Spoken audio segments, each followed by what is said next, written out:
if you are a leader in any organization listening to this podcast, go and speak to your Salesforce team and say, how are you involved with the Salesforce community? Because I've heard that there is this great community out there. And I think it's easy as a Salesforce professional to kind of take it for granted. This is Salesforce Ben Insider, the podcast that brings you all the top Salesforce news, insights, and trends, completely unfiltered. Join me, Ben McCarthy, and some great special guests as we dive into the Salesforce discussions you won't hear anywhere else. Hello, everyone, and welcome to the SF Ben Insider podcast, the podcast where we talk about Salesforce news, tips, trends, and generally have conversations that you're not going to hear anywhere else. And today with me, I have Rob and Jack. How's it going, guys? Howdy. Doing good, thank you. How are you? Yeah, very well. Thank you for being here today. Give us an introduction to yourselves to start off with, and also your roles, which are quite interesting. So yes, I'm Rob Cowell, one of the two DevOps advocates at Gearset. I nearly said architects. I'm not that senior. The other one, of course, is sat next to me here, is Jack. So before that, I was a Salesforce developer and architect myself for a number of years. But now I'm at the point where I want to kind of gather up everything that I've learned over that career path and share it with the other bright minds that are following on behind me. Great. You kind of aced yourself a little bit there by saying at that stage in your career. I'm much earlier in my career. Is that fair? Are we going to go there? Yeah, it's fair. It's fair. So Jack McCurdy, I'm also a DevOps advocate at Gearset. I've been in the Salesforce ecosystem for coming on to 6 years now. And throughout that time, all I've known is the DevOps space and the community space. I spent 3 years selling Gearset and working with Salesforce teams when we were a company of 30 people and growing that function before deciding that I'd had enough with sales and wanted to do more of the community stuff that I started to get involved with. So made that my full-time role. So it's been interesting to work at a Salesforce ISV that has grown from when I joined 30 people back in 2019 to 320, I think we are now, right? It's probably gone up today. I think we've had some new probably. starters There's today. new starters nearly every week, if not every day. So Yeah, I always check out people's, like, if you got LinkedIn Premium, you can go on the insights, you can see the nice graph over the years and upward trend. Yeah. Very, very solid upward trend. So obviously a great company with a very good standing in the community. No doubt to some of the work that you guys do as well. So congrats. Oh, thanks.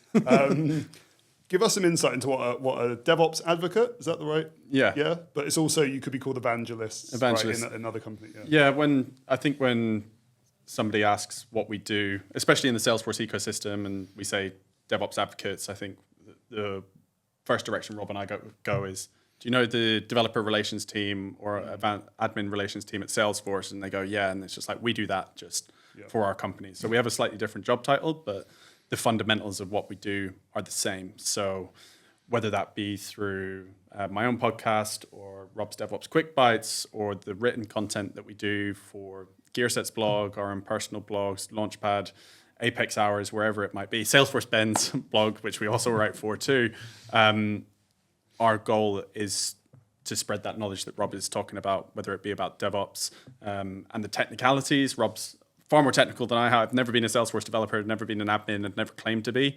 But what I have done is DevOps and seen what it takes to transform teams from not just the technical side of things, but the leadership and the people and the culture side of teams as well, which is something that I focus on primarily, whereas Rob takes more of the technical mental. Yeah, no, I think that's sort of fair. And I think that's the nice thing about both of us doing that role, but having arrived at this role through different career paths, different angles, is that, we kind of fill in the gaps of discussion for the community, for each other in some ways. Jack is, with his background in like enterprise sales, is very strong on talking about, the business value, the strategic impact, the human impact, which I'm sure he'll talk about in a moment. And as he says, I can lean into my background as a developer and pick up some of those technical topics around Apex, Lightning Web Components, best practice, Git as a source control, all those type of sort of, pure sort of tech-focused topics. And I think between the two of us, it gives us really good coverage of the messaging that we want to get out to folks. Yeah, we did a podcast recently about two of my friends that were in kind of technical Salesforce roles and transitioned into sales roles, and we were kind of talking about what might make a technical person switch over. Obviously the money is quite good, But if you're that kind of like extroverted person who loves building relationships, sales is perfect.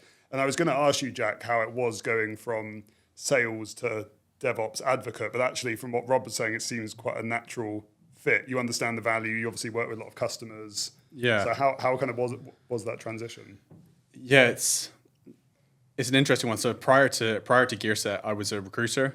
Some people are going, recruiters. They get a bad rep, but a lot of them are bad. A lot of them are also really nice people and really great at what they do. And that was how I got hired at Gearset. So Kevin, our CEO, I actually interviewed for a recruiter role at Gearset, and they gave it to somebody else. But Kevin, our CEO, turned to me and said, "We like what you've got. Do you want to come and try doing SaaS sales instead?" I wasn't married to recruitment. I wanted to change anyway. And I was just like, really like the company. I was just like, yeah, I'll give it a go.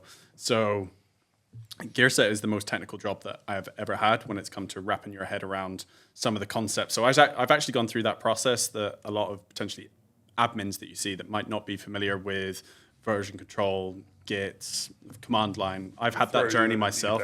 Yeah, like company of 30 people. There was no formal training back in those days, and there is now. We have a great training program, but it really was just in at the deep end. So I've kind of been through that journey and can sympathize quite a lot with your either entry level folks or folks that are trying to understand and change how they deliver Salesforce to follow long-established Salesforce or software delivery best practices. And transitioning into that DevOps advocate role was quite nice for me because the relationships and the people side of things is what made me a good recruiter. So it was leaning into more of those skills, but those selling skills, because we were a small team, we got involved with doing webinars and more involved in the marketing side of things. London's Calling 2021, when it was virtual post-COVID, was the first community event that I did. And I was still a salesperson at that point, but gave a talk on Git for admins, which is one I still do regularly. So the transition has been quite nice for me. I think it suited my skill set that I already had, whereas I didn't have the stress and the stress and the continued need to get my hands dirty with the platform. We've got a lot of people here that we can lean on for the nitty-gritty stuff. I don't need to do that. However, the concepts and the vision that people are planning and teams are planning is something that suits me quite well, and I think I'm fairly good at showing that and getting people on board. Yeah. Is it a common role? You know, if someone listening wanted to do this, you know, because I know how much value you bring to Gearset, but I don't know if I see the role. Obviously, Salesforce has it, but do many other ISVs have this role? I think, Rob, you're probably best to speak to this. Yeah, I mean, there's, if you look broader than the Salesforce ecosystem and look at sort of technology companies in generally, it is definitely a growing role. I'm actually sort of part of a sort of online communities of others in developer relations, which is the umbrella term for people working in this field. It is a bit of a tough one to break into because historically it's, and it continues to be, a bit of a blended skill set. So depending on how you want to position and what the company that's taking you on will vary heavily on their expectations. But typically, there is a strong technical element. You need to be able to understand the technology that you're evangelizing about. But of course, because of the nature of writing content, presenting, speaking at events, being at user groups, etc., you have to be a very strong communicator as well. And typically, it's not uncommon, but typically those skill sets don't always necessarily go together. The highly technical, highly skilled folks, sweeping generalization, I know, but there is there is more of a tendency for those type of folks to be very laser focused on the technical aspect, which means that they tend to be a little more introvert. Yep. Your sales and marketing folks typically tend to be the more extrovert. So to find somebody that sort of crosses over on both of those angles is a little rarer. If you will indulge me, I will tell a little about how I came to this role, having been a developer, because originally I had applied for a developer evangelist role at Salesforce themselves. And again, very rare that type of role comes up. I'd been waiting about 7 years for one to open. I interviewed for it. Obviously, I didn't get it, otherwise I'd probably still be there. But the great thing is that I was able to get the feedback around why I didn't get the role. And the shorter version of that answer was I leaned too much into developer and not enough into evangelist. So I went away and I took that feedback and I did more speaking engagements at things like the London Developers Group, the London Admins Group, community conferences. I did a lot more writing. Through an agency, I did a lot of technical ghostwriting. And I basically worked on the skills that were missing, the other half of that equation. And that's what enabled me to then come back to the market and find the role that I'm now in. So I think the shorter version of that answer is, yeah, it's a growing thing, but you have to have that very particular combination of aptitudes to be able to find a role that's going to work for you best. Yeah, definitely. I do see. You said it's a growing role, right? Because I've seen similar things. Yeah. To that as a kind of because it is a newish role. You know, probably in the last 15 years. It's but yeah, I think we're definitely going to see more of it. But especially as people build up brands, you know what I mean? As people build up their own personal brands. Yeah. Some companies are going to gravitate towards these people that have existing brands to start creating content on behalf of the company and have an automatic kind of following. Yeah, and there's definitely people that are naturally doing that of their own initiative. You know, if you look at, well, particularly LinkedIn, which is, you know, probably the prominent showcase for that type of content provision and expertise coming to a public audience, but also, you know, people that are recurring speakers at those events. You see these people kind of building that personal brand based on their expertise in various aspects of the ecosystem. And you think they would make a very good developer evangelist or developer advocate. You know, so you can definitely see the traits in people. Whether they choose that path is, you know, their decision, I guess. But, you know, if they're happy where they are. But yeah, it's definitely something that's quite easy to spot a skill or, you know, an aptitude for. Yeah, definitely. Thank you for that. It was nice to have a good intro because I think that the role is just so unique. I think it's good to kind of cover it off. But the kind of crux of this this interview is going to focus around the Salesforce community, and I think we're going to give it like the title of like the power of the Salesforce community or something. We did a blog post like that a few years ago, and it did quite well. But the Salesforce community obviously is a really unique place. Like I've never worked in any other tech ecosystem, so I don't know firsthand. But I just hear from other people. They're just like no other.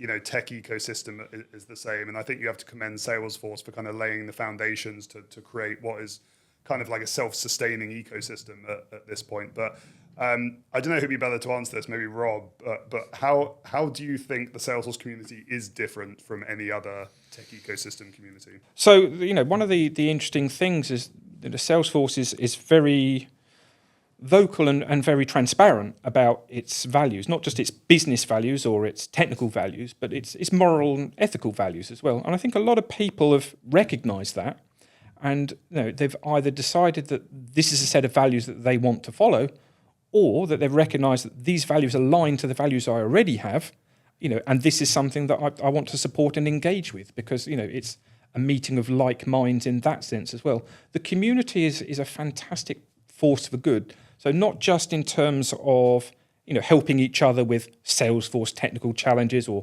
learning and that, but you know, they rally around really well. You know, even as we speak, there's a movement in a lot of the US Salesforce community groups of recent weeks of, I think they're calling it Trailblazer Aid. And this is where they, you know, they're doing things like food parcels or homeless shelter help and, you know, pieces like that where actually it goes above and beyond Salesforce. You know, I am a customer of Salesforce, you know, therefore I identify with other customers. It's bigger than that. And I've not seen that in a tech community to that same degree before. So I think, you know, just that spirit of being good human beings is amplified that I don't think I'll ever see in another tech community to the same level. Yeah, it's an interesting point. It's especially interesting in times like these or kind of the past 18 months because there have been a lot of layoffs and stuff like that in the ecosystem and sales, you know, Salesforce laid people off and there was this huge kind of uproar about there's no Ohana and there's no, you know, you can't call employees family and stuff like that. But I think, you know, Salesforce are a huge tech company and they will do what big tech companies do, which is look like unreasonable things, but they have to do it to please shareholders, etc. Ultimately, like they're the biggest kind of, you know, stakeholder. But they have done a lot of good. They've done a lot of good with this community. I got reminded of when Mark Benioff spoke out against, it was when the LG Indiana were going to, Yeah. do you remember that? What Yeah. were they going to do? Stop LGBTQ workers.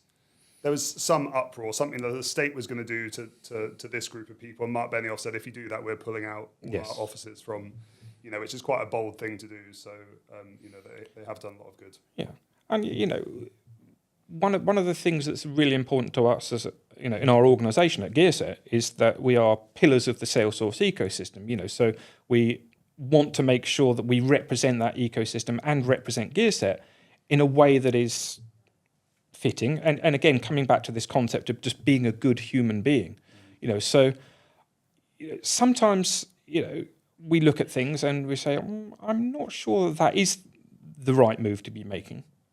But we are kind of, I think the expression is trust the process.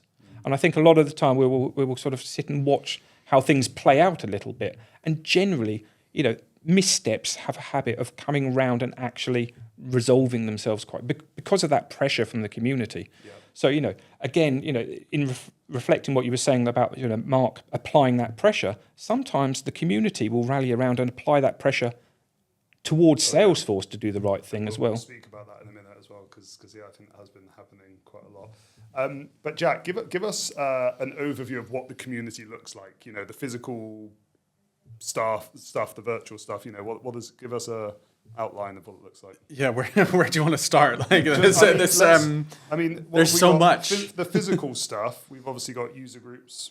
Yeah, it's kind of the smallest kind of event. Yeah. So if we start where everything started, I'm not sure the origins of what came first or what have you, but Salesforce user groups in most cities for the various personas that we have. London is a good example. We're here in London right now. They have a Salesforce user group for admins, developers, for architects, women in tech as well, marketers, Pardot or whatever you're called now. Pardot and Marketing Cloud, I think, separately. Sure. So individual community groups, once every quarter at least, I think, is what they have to do. So if you're in a city and you're not seeing the monthly meetups, London have monthly meetups for all of those groups, which is phenomenal. And what are they like for someone that's never been to one before? Yeah, so for a user group, you will typically have somebody from the community come and present a topic or do a session, 30 minutes or so, maybe a couple of sessions, 30 minutes, presenting on a relevant topic. So the developer meetup is actually tonight, coincidentally, cool. And they're talking about Lightning Web Components and Jest testing. So two things very pertinent to the developer persona. Women in Tech group that Louise Lockie runs here in London, they'll have sessions that are potentially more around like career development or getting the best out of your women in tech. So with those user groups are more tailored to, though, if they are the admin or developer, will be tailored to those personas in the ecosystem and what their role is. Cities that only have a Salesforce user group will be a blend of all of those things and will much follow the same format. But one of the best things about those events, and any event, if you ask me, is the opportunity to network with other professionals. Yeah. The London group has a very, very tight-knit community, so it's one of those places that you can reliably go and see the same faces, upstanding members of the community here. Same goes for the other cities. Austin is another one that has a great community surrounding it and always has. So those reliable faces that are friendly faces and well-known that are easily approachable, especially if you're a newcomer to the ecosystem or even if you're returning and haven't been to one for a while, they're a super friendly place just to come and share advice and just have a good time, and people understand what you're saying, So user groups are fantastic. If you take a step up from there, the next big thing is community conferences. So Eric Dreschfield is probably the father of community conferences, you would say, but bigger, either 1 or 2 day events in cities all across the world now. India, Cairo, London. Every major city in the US has a community conference. So if you think about Dreamforce, they're like mini community-run Dreamforces. Yeah, I think anywhere from like 50 to 1,000. Yeah. So I think India's had close to 1,000 this year in terms of attendees. But biggest ones in the US tend to be Midwest Dreaming, around 500. London has probably a similar number as well. But if you think about those, what's great about those is that it's the community giving back, and it's the community sharing their knowledge throughout the day, and those people have the chance to go and present. I'm actually on the board for a small community conference called Inspire East, which we had in October, and that had a theme of the power of you. So that was about bringing out each individual skills, and we encouraged first-time speakers to not only submit their own talks, but we encouraged long-standing members of the Salesforce ecosystem, MVPs, for example, to come and do a panel and bring people that hadn't spoken before. And that's what the Salesforce community is really all about, is that sharing knowledge. And the other thing I have to call out as well is a lot of cities have something called Salesforce Saturday, which was started by Stephanie Herrera in Austin. And those are Saturday mornings, people come and talk Salesforce, and they'll either do trailhead badges together, or people can ask people questions like how I solved it style sessions. And it's the community coming together to solve problems. And one of the interesting things about all of these groups and all of these conferences is, if you look back at it, and if you look traditionally, I don't think you have to dig very hard to find this, but Salesforce's support isn't exactly lighting the world up in terms of what it offers. So a lot of these communities have been born out of poor support experiences, and they've looked to their peers that do the same thing and said, hey, I've got this issue, how can I solve it? And somebody goes, oh yeah, I had that 6 months ago on another project, here's how you do it. And that's how the knowledge of Salesforce has really been shared. And I think Salesforce cottoned onto that, and they've then been able to support that movement. So Salesforce, I think, are probably quite lucky that the community was so driven and had people in the ecosystem that wanted to start these kind of groups and these movements, and they were able to support and then lean on that when they realized it was a good idea and how invested people were in the platform. So Salesforce Saturdays is a really good example of like something that, the community coming together on a Saturday, which is obviously outside of working time, where people want to come together, learn about this platform. But because of the kind of people in the Salesforce community, obviously there's a lot of shared values, and that got perpetuated across the entire globe. I don't know what the stat was, but it was a lot of cities that Salesforce Saturdays was in. Yeah, 125 or something like that. So as far afield as Tokyo in Japan, and that is the real ethos, is just bringing people together that want to help people with no agenda, right? Salesforce Saturday isn't for any kind of glory, and I think that's one of the best things. Is just people, like Rob was talking about values earlier, that one of those values is we want to help people, we want to see other people grow and other people succeed. And I look at that about my contribution to the ecosystem is I want to do what I can to bring people up and get more comfortable sharing their knowledge and share the amazing stories, because I think even if you look at some of the people that you see regularly speak on the speaker circuit, which is kind of ironic because I'm one of those people now myself, but people don't want to hear from me like all the time. Like, so my job, and something that I've tried to do with my podcast that I run at Gearset, is try and pull out some of those conversations that I've had at networking events with people that I've never only met for the first time. They have great stories, and just say, hey, do you want to come and share that with the ecosystem? And that's the baseline and the foundation. And fortunately, we have people like Stephanie in our ecosystem that started that back in 2014, 2015. So it's just building on what the Salesforce community started at back then. Yeah, very cool. And I mean, just to kind of expand that, I mean, obviously you've got official Salesforce events, which could kind of be, there's a lot of them all over the world that could kind of be classed as Salesforce community. But then you've got kind of virtual ones as well. So do people still use the Trailblazer community? Is that still a thing? Yeah. Best answers, things. Yeah, I just haven't been a technical. Yeah, I mean, I'll be the first to admit that I don't use it as often as I should, and I think it, certainly the nature of our role suggests that we should probably engage with that community, that online forum a lot more. Yeah. I think there is definitely a sentiment of go where your audience is, and so there's definitely an audience there. Where that virtual audience is in recent times has been a little more fluid. So, we have seen with, social media, for example, people are kind of forming their allegiances to the platforms that they choose to be on now. And I think, we have to kind of be mindful of that to make sure that, if we want to talk to the community, Where is our community? Where is that on Twitter anymore? Well, it's an interesting one. If we Used to be on Twitter. If we are going to go there and explicitly name platforms, then yes. So the interesting thing about Twitter, as was, is that as I said, I've been in the Salesforce ecosystem quite a while, and I've built up an audience. I have 6,000 something followers. Probably nothing compared to Salesforce Ben, the marketing titan that you are. But it's a good audience, and now that people are moving off that platform to other places, my LinkedIn is growing. Blue Sky is the new kid on the block. Everyone's dabbled with Mastodon for a while, and then it was a little more technical and a little less accessible in terms of ease of use. Blue Sky seems to be where droves are moving to now. But on Blue Sky, because that movement of changing platforms has just started.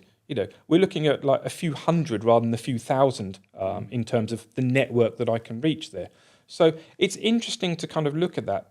The Trailblazer community, I think, because it's Salesforce run, tends to be a much more of a, probably not, formal's probably the wrong word, but a little more structured. It's a lot more, here is the problem I have, can someone debug my formula field or can someone have a look at my flow? Competitive element of the top answers where people are racing it's gamified, and that is a strong driver in a lot of the things that Salesforce do. You've only got to look at Trailhead and the badges and the points and the ranks.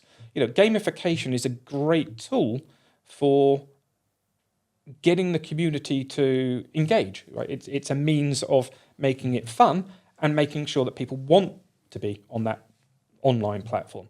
So I think that, there's a few sort of factors in play there. I think if you want that technical help, then the Trailblazer community is still very good for that. And because it is Salesforce run, Salesforce engineers, solution engineers, architects, product managers will frequent those places. So you can get those very definitive canonical answers to things.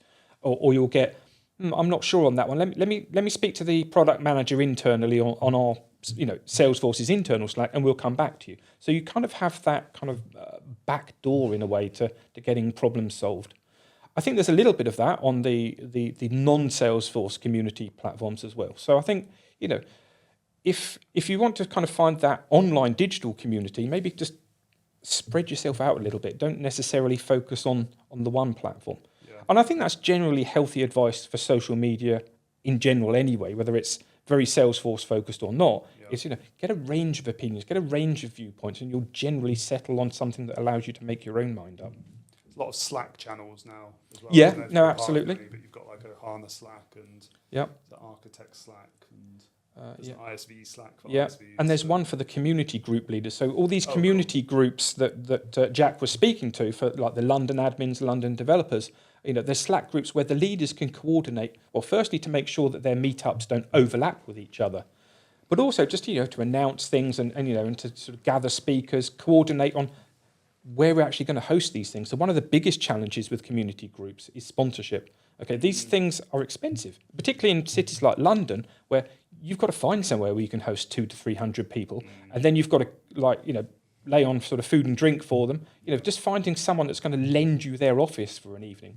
And there's some fantastic organisations that are definitely supporting that. So I'm going to call out a few because they've been absolutely fantastic. So we've got Mason Frank, we've got Lend Invest, Publicis Sapient. Those are just three of recent times that have more than picked up the baton in terms of hosting these community groups. So again, it's a means of companies being able to give back to the community by saying, we'll sponsor a user group. Maybe we'll pay for the food and drink, or maybe we'll host them in our offices if we've got an office big enough.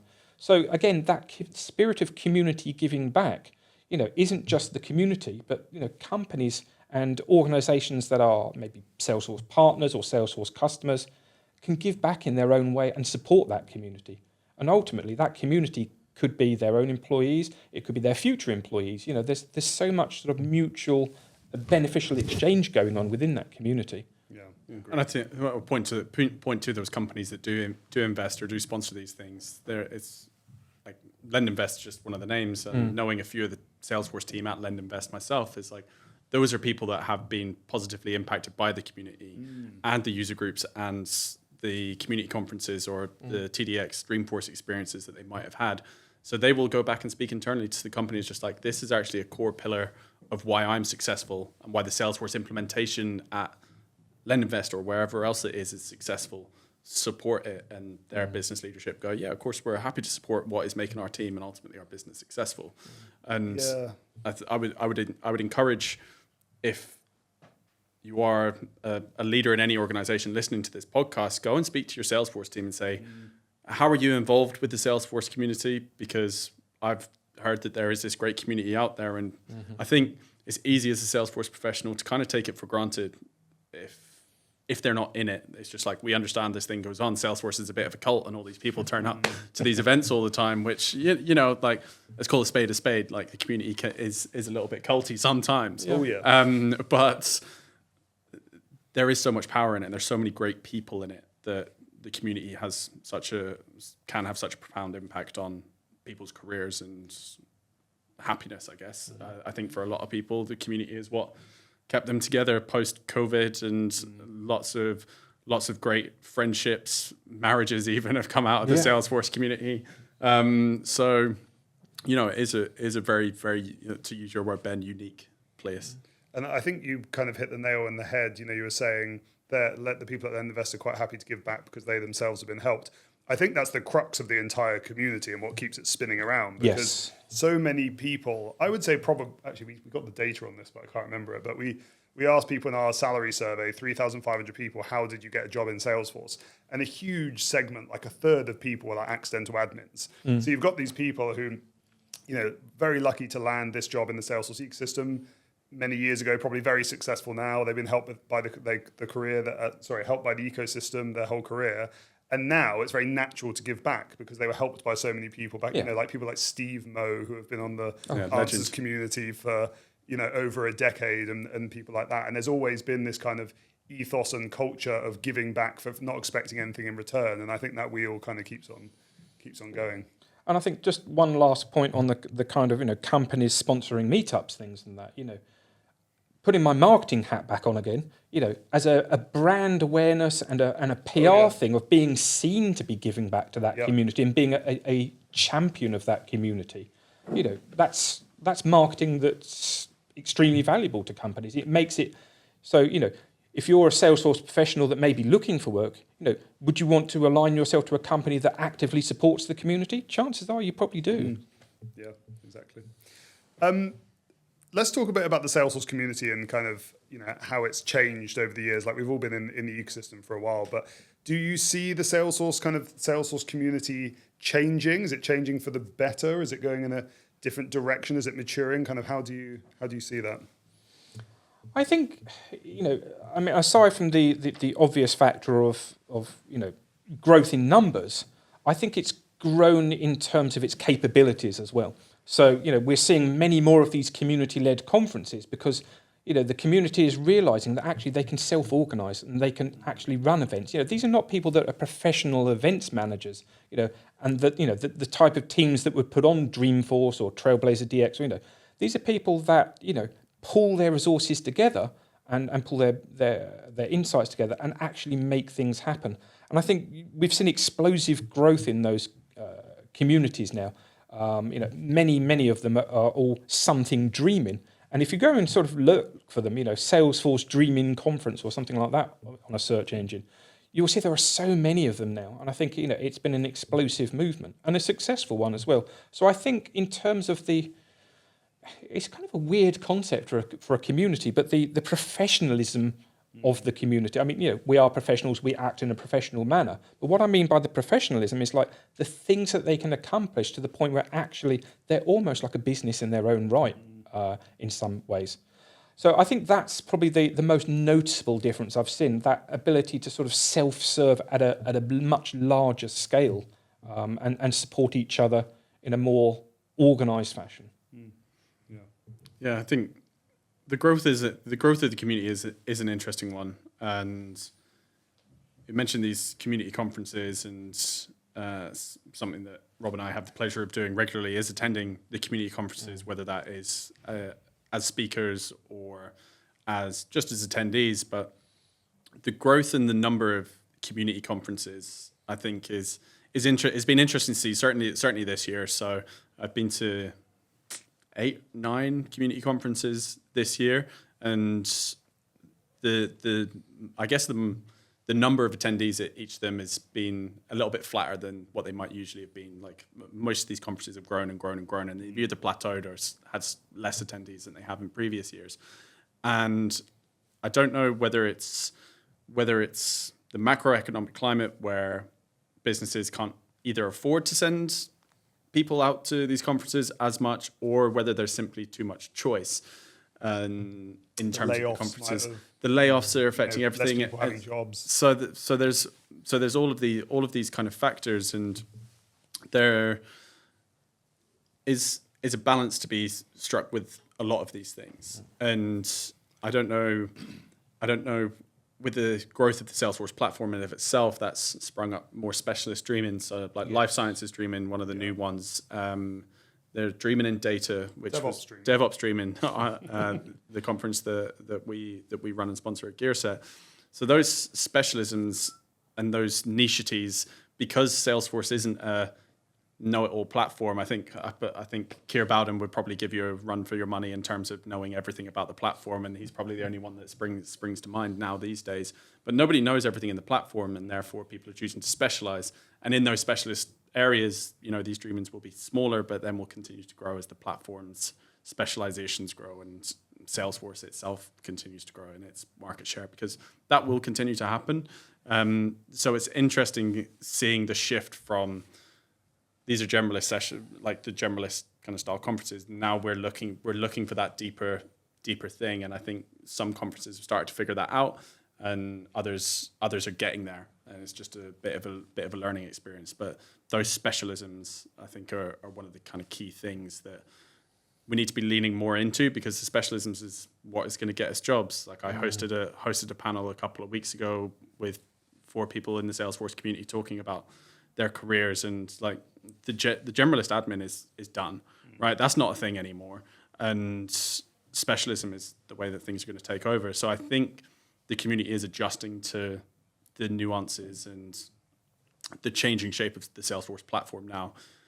So it's more of coming to a reset. I think the community is generally in a fantastic place, and there are some situations where you might see people getting involved, and like what are people getting involved for, and you can see the people that are invested in everybody's success. Those people really are shining, and they're just there to support people.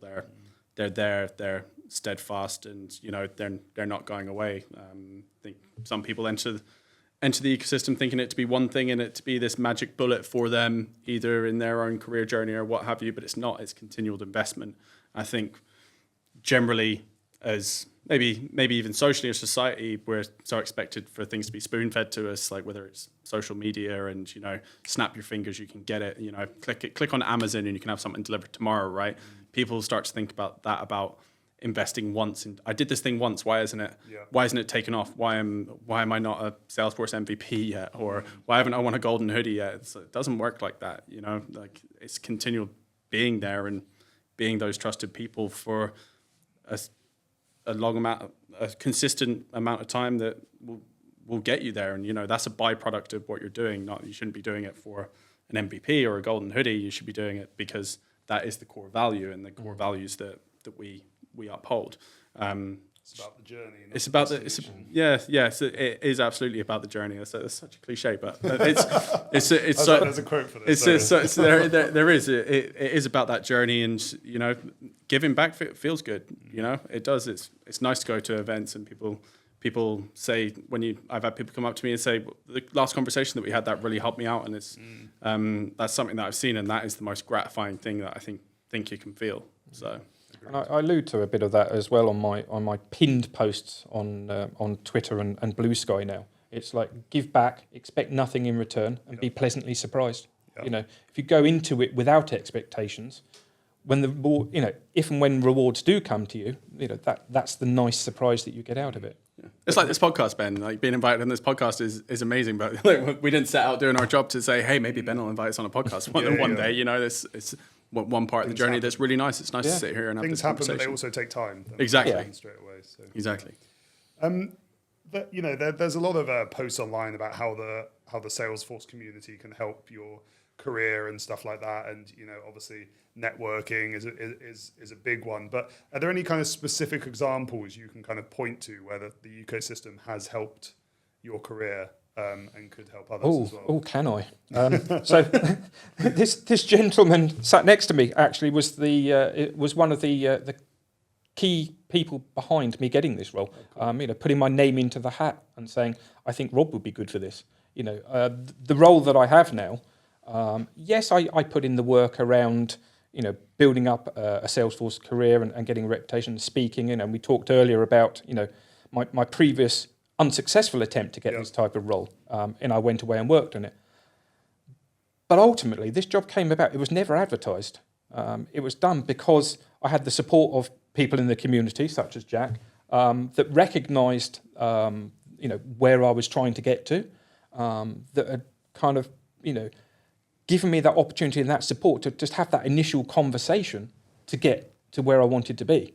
And I think there's definitely a lot of that in the community, you know, not just from my personal experience, but other people I've heard getting their foot in the door or moving from where they are upwards, you know, if they're already sort of in that ecosystem but want to take it further, through word of mouth and recommendation and, you know, people recognising and observing not just their work ability, but their values as well, and saying, this person like would align really well in your organisation. This person would make a great candidate for this type of role. And it means so much as well, isn't it, when it's a trusted No, person, absolutely, yeah. And, you know, it's one of these things where sometimes, you know, getting a recommendation from somebody that you trust, saying that, you know, like, you know, say, oh yeah, I you know, if I was to say to our CEO, no, I trust Ben, you know, well, my CEO trusts me, so and I trust you, so therefore there's this kind of implicit trust chain. You know, it's the trust layer for human scale, right? Yeah. And you know, and so that opens doors, and it actually accelerates the process a lot of the time as well. Yeah, if I put my recruiter hat on as well, referral is the best way to get a job. One of the benefits of attending these user groups, Salesforce Saturdays, is that you meet people that are in organizations and they say, we've got an opening, do you know anybody that would be good for this? And you're just like, actually, yeah, I know Ben from the user group that I attend regularly, and he does something. So we need a CPQ specialist, you know, who would you recommend? And you know these people just from talking to them like your network is your network worth. I'm going to be sick if I carry on with these cliches, but it's not what you know. It's not what, and it is that to some extent. But you apply to the job and you say to your friend at the user group, "Hey, I applied for this job. I haven't heard anything yet. What do you recommend?" And they go, "Oh yeah, I'll go back and say to the hiring manager that you applied for the job and recommend that you get a shot at the interview." And so many times I've heard people go from somewhere in the pile straight to the top of the pile. And if you ask a hiring manager, that's what happens. If your staff says, "Hey, I reckon you should give this person a shot," they go, "Sure, bring him in." And you might not, because CVs, right? You're a lot of the time, especially if you're applying to a large organization, you're getting thrown into an applicant tracking system that's going to scan your resume for a bunch of skills. Like, I've seen so many shitty resumes in my time that you wouldn't even believe. And they're just lists of skills, and all they're trying to do is beat the applicant tracking system to go to the top of the hiring manager's eyes. And I think a really good recent. I'm confident that if I lost my job tomorrow, hopefully I'm not going to this Gearset. If you're listening to this, please don't fire me. And I'm confident that I know enough people in the ecosystem where I said, "Hey, you know me. Like, is there anything that might be useful?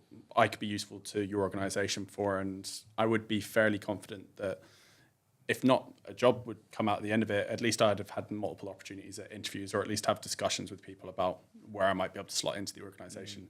And that's all you need, is you need the opportunity to get your face out there. And that's the hardest bit, is actually getting the interview. It's not getting the job, it's getting the interview, which is the hard bit. But this has happened to Amy Opplinger Singh, rings a bell. She's unfortunately been laid off twice this year. She was on the panel that I was mentioning earlier. And it was her network that was able to find her feet again so quickly because of her network. There's somebody that I know in the US Jaina and Sean Walker, who are career switchers towards the end of their careers. But I met them a couple of years ago at Trailblazer DX, and they've invested in community, and they've gone to all the user groups. They've gone to the community conferences. Jaina earlier this year landed her first role as a Salesforce admin with another great member of the Salesforce community, Tracy Green, and they run their own organization and took Jaina on. So there is real success stories out there, and those are just a couple, but it's out there. And like you say, Ben, it's not what you know, it's who you know. Who you know can be really helpful. But I think also as well is, I'd like to kind of emphasize that it's not just the career-related aspects as well. I can think over the nearly 15 years I've been in the Salesforce ecosystem now, I can think of examples where the community has rallied round for non-work related things. Oh, yeah. So there's a member of the community in the US, Nana Gregg.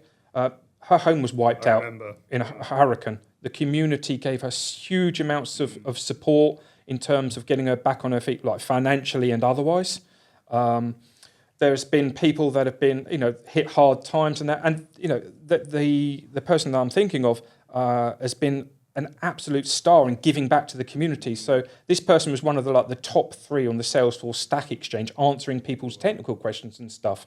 And every so often, the community has rallied around to give them the financial support. They're in a low-paid job.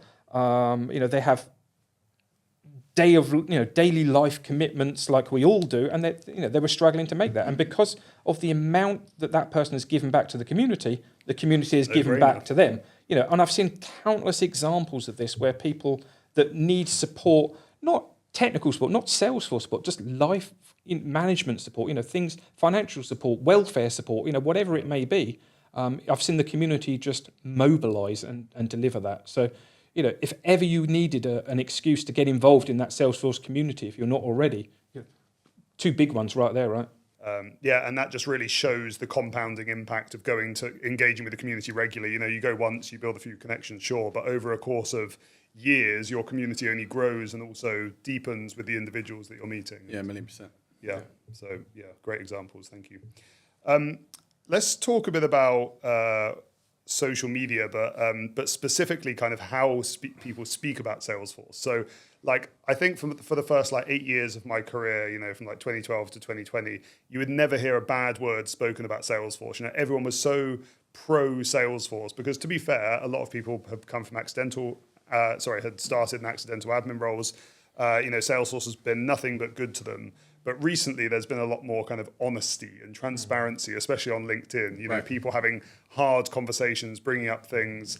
We just spoke about Matt Pieper, who was on your webinar. He posts very, very honest, transparent LinkedIn posts that a lot of people resonate with. That could be described as controversial, but I don't think it is controversial. It's just the truth, right? Really. But how do you kind of see that? Have you seen the change?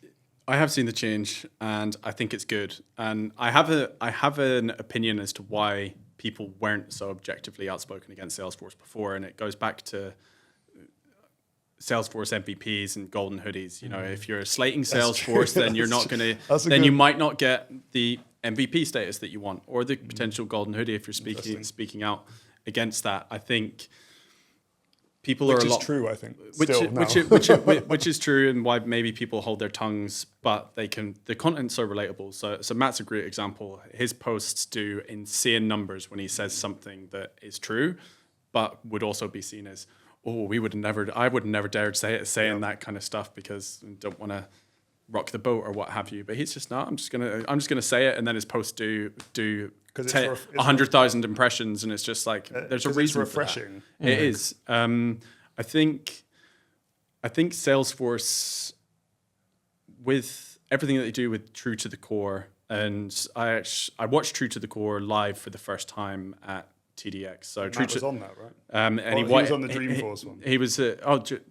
What did we just have? We just had Dreamforce, didn't we? I was at the Dreamforce True to the Core. So True to the Core, Parker Harris and a bunch of Salesforce product owners and executives get up and they invite the audience to ask them questions. And Matt did ask a great question about why flows don't have the same rigorous testing principles that Apex does, which is a completely valid point, and we won't go down that rabbit hole. However, that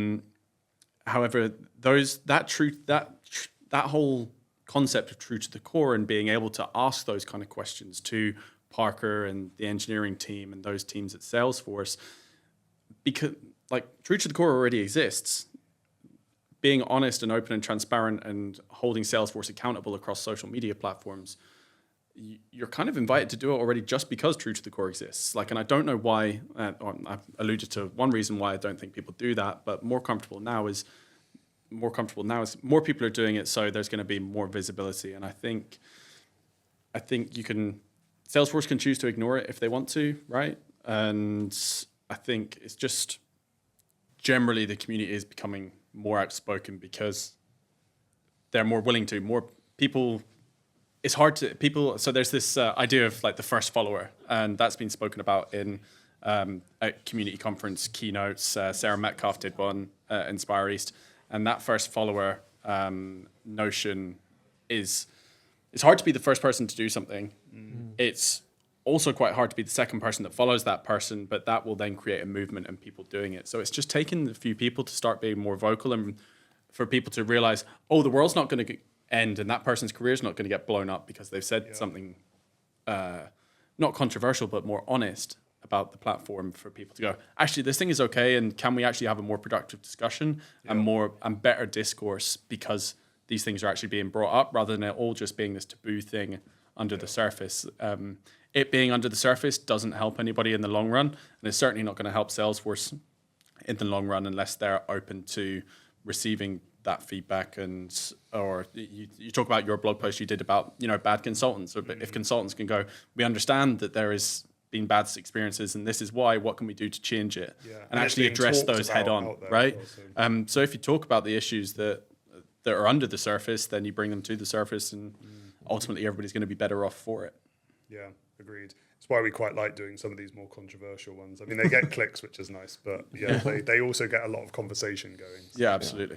But I think also, there's always been that mechanism for that feedback. I think, there's two kind of elements on getting that type of feedback right. Firstly is the framing, the word, how you put it. Do you put it as a solid argument or do you put it very reactionary? And, if you can put it in a respectful manner, then absolutely put it in a public forum. However, outside of the public forum, as a customer, you've always had that line of communication, maybe through your account exec, or maybe with if you're a partner, through your partner account exec. And as Jack said about true to the core, that's a bit more macro level. But if you have concern, there's always a mechanism for relaying that. Yeah. So I think there is a little bit of a decisioning process, and there is what is the most effective means of expressing a frustration or a question as like, why are we doing things this way? And you just have to kind of have a sensible head on your shoulders, I guess, to work out what is the way that I'm actually going to get positive change without causing too much negative impact. And that's not just impact on sales. That can be reflected impact back on the person asking the question. So you have to take a bit more of a sort of a measured view on things. Yeah, and I don't think people realize that there's a lot of Salesforce, a lot of frustrations that people have with the platform generally come from aspects of the platform that are difficult and challenging. But there are a lot of great product owners at Salesforce that look after their bits of the platform. Cheryl Feldman is the first one that comes to mind. Yes. Like, she recognizes and listens to her community because her career has been built around community. So she listens to those people and tries to solve those issues. And if you're not telling these people about the problems, then they can't go and fix them. So, if it's no good grumbling behind closed doors if you're not actually proactively going to go out there and try and fix the issues or bring them to light. Something that I quite like to do with a LinkedIn status is if I have an idea for a post, I'll put a LinkedIn status about the same thing, and it kind of validates the idea and also gathers feedback, gets people's opinions on it. And I feel that that's quite a good thing to do on LinkedIn. Maybe voice your opinion, see who something has it, and then maybe escalate it to Salesforce if you feel like you've got a balanced argument with people in the comments, because people might come back and go, Salesforce already have a solution for this, or you should be doing it this way, or so it's creating that kind of open dialogue. I interviewed Mark Benioff the other day, and we talked about Vernon Keenan, Salesforce DevOps. Very well. So he did the blog post around why Trailblazers don't use Salesforce's AI products, and it was all about because they're not freemium, basically. So you had to pay $50 an extra per license just to get access to Prompt Builder, and no one was going to do that without first fleshing out the use case, experimenting, seeing if there's ROI. You know, I wrote a post about it, kind of comparing it to Flow. Like, can you imagine how well adopted Flow would be if you had to spend X amount of money to start buying it? So the decision to make Agentforce freemium was from that blog post. Yes. And I've had very senior people from Salesforce reach out to me after being sent a blog post I've written by Mark Benioff. So Mark Benioff read it, sent it to the relevant, product manager or whatever, and said, you need to follow up about this. So I think Salesforce are listening. True to the core is a part of that. And Parker Harris is brilliant. Like, I think Parker Harris is awesome. It's a shame you don't see him. I would love to see more of Parker Harris. I think everybody would like to see more of Parker Harris. He's a great guy. So. I saw these stickers at Dreamforce a few years ago saying Parker Harris for president. I'd vote for him. I've seen Parker is my homeboy ones as well. Oh, yeah. Cool. And something else to end on, which is maybe a bit of a controversial topic, but I see it brought up every now and then. So a lot of community work, pretty much 99.9% of community work, you'll be doing it for free. If you want to become an MVP, you want to do a user group, you want to do a dreaming event, you're not going to get paid for this. This is, you are doing this for free. And some people argue that, is that a good thing? You're doing a lot of free work for a huge corporation, free marketing, blah, blah, blah. How do you view that? Yeah, so again, being part of the organizing committee for a community conference myself, a lot of us do it for the right reasons because we want to. I don't really think, if you asked me and my organizing team, we don't think about Salesforce at all when we're organizing. We don't really care about the impact that it has on Salesforce. And as a company, I mean, we care about the impact that it has on the people that we do it for, and that it is really the people that we do it for a lot. I can certainly see in our arguments just like, you're technically doing Salesforce's job for them, but also if you've ever run one of these things, that's all right. If you've ever run one of these things, what you'll realize is it's such a big learning experience for yourself as well, and you learn so many new skills yourself that you're actually leveling yourself up from a personal development standpoint anyway. So taking on a community conference or running a user group makes you think about things that you might never have thought about before that give you real life skills that you can take back to your own business. So yeah, are you technically working for Salesforce for free? Maybe you can argue that angle, but at the end of the day, if you have that mindset of I'm working for Salesforce for free, I'm butthurt about it, then that's the wrong way to look at it. What you're doing these things for, and it all goes back to what Rob and I have labored through this whole thing. We do it for the other people in this community, and we do it for the community. We don't do it for Salesforce. Yep. That's my stance on it. Yeah. And I think it's one thing that stood out to me as part of your question is if you're entering these things because you want to become an MVP, right?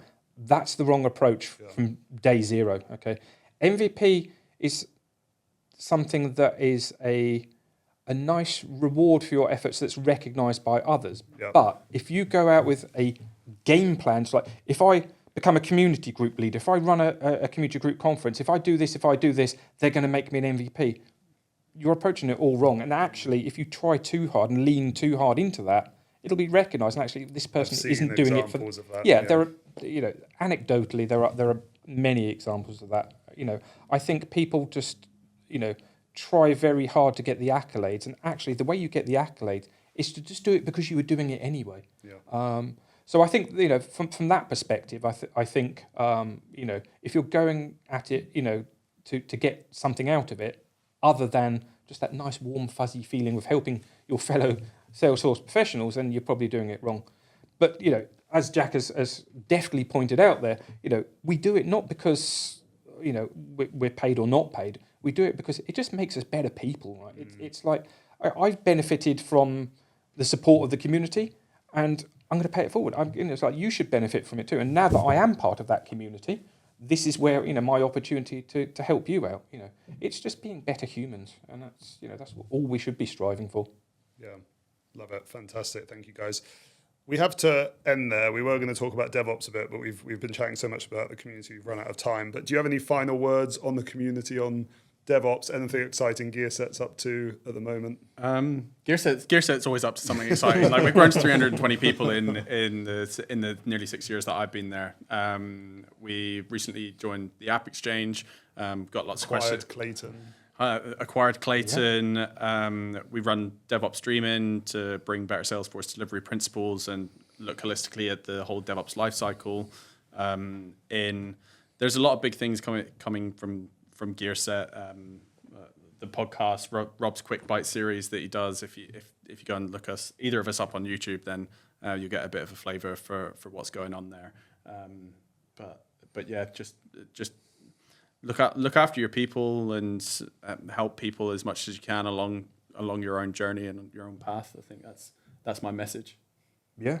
And I think, if we're wrapping up on both DevOps and the community, then let's tie those together. Deploy yourself to the community. Go and actually get the benefits of being part of that community and contributing to the success of not just yourself, but the community and others as well. So continually integrate. Continually integrate to the community. I love it. Yeah. So we're getting all the DevOps puns out there, but seriously, just if you want to get the best out of it, you've got to be involved with it. And it doesn't have to be in person. I know in person doesn't work for everybody. We touched on the social media aspects. We've touched on virtual community groups. So whatever way works best for you, there's no better time than just getting stuck into that community.